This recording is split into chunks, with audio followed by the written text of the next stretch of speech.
Panda!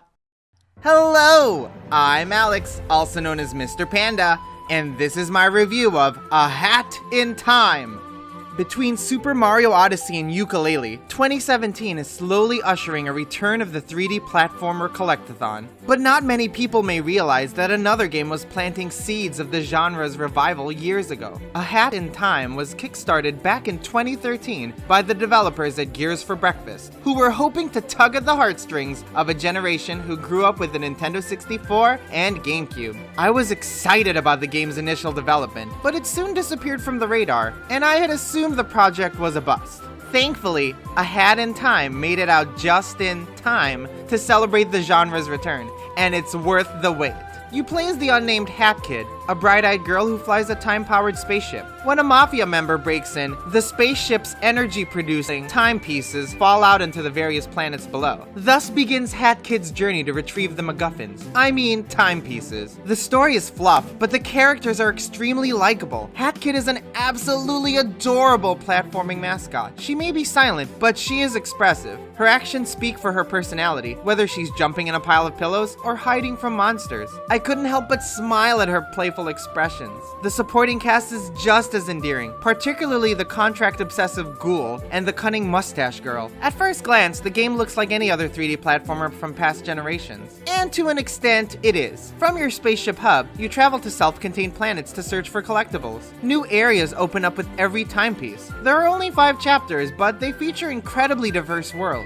In fact, other than the first world, which is a formulaic giant sandbox area, I was surprised by every unique challenge the game offered. One moment you could be stealthily sneaking around a movie studio, while another may require you to solve a murder mystery by finding clues scattered around a train. And those missions take place on the same planet. On one hand, jumping from one conceit to another gives the impression that the developers were just throwing ideas around. On the other hand, the numerous gameplay changes kept the adventure fresh throughout. No chapter ever dragged, and they constantly provided exclusive locations per mission. Unlike in Super Mario 64, you can only acquire the timepiece associated with the current mission, so it's almost pointless to sequence break or go out of your way within a stage, which is unfortunate. Perhaps it's for the better, since I found it easy to get lost in the more open world areas. Luckily, the linear segments were spot on and even delivered a strong Super Mario Galaxy vibe. As such, I enjoyed them more than the sandbox segments. A Hat in Time also avoids some of the major action and camera pitfalls that drag down platformers from the past, presumably thanks to years of hindsight and evolving game engines. Hat Kid controls smoothly and is equipped with a helpful double jump, wall climb, and jump dive for both wide vertical and horizontal movements. You can also combine these actions to ensure that you safely land on any platform. I always felt confident controlling her, and as a result, I was compelled to make more death-defying jumps. Not to mention some level layouts suggest the necessity of these advanced maneuvers, which made it all the more satisfying to successfully land them. And the camera is just as smooth. I had no issues whatsoever keeping the perspective focused on Hat Kid, which helped immensely for all my crazy leaps. The platforming is excellent, but combat is more on the basic end. Your primary weapon is an umbrella for whacking enemies, as well as a dive bomb attack. I found it difficult to accurately land hits before getting hurt myself, at least for the smaller enemies. The large bosses, on the other hand, were amazing feats of skill. Each boss utilizes patterns while hiding vulnerabilities. It's a decidedly old school formula, and one that brought me back to the heyday of tough, end-of-level boss encounters that required the utmost patience. I won't spoil the details, but each boss fight was better than the one before it, and helped the otherwise underused combat shine. And of course, what would a good collectathon be without collectibles? Aside from the important timepieces, you can also collect yarn balls to knit together new ability-granting hats. And you can use orbs, the in-game currency, to purchase badges to enhance those abilities.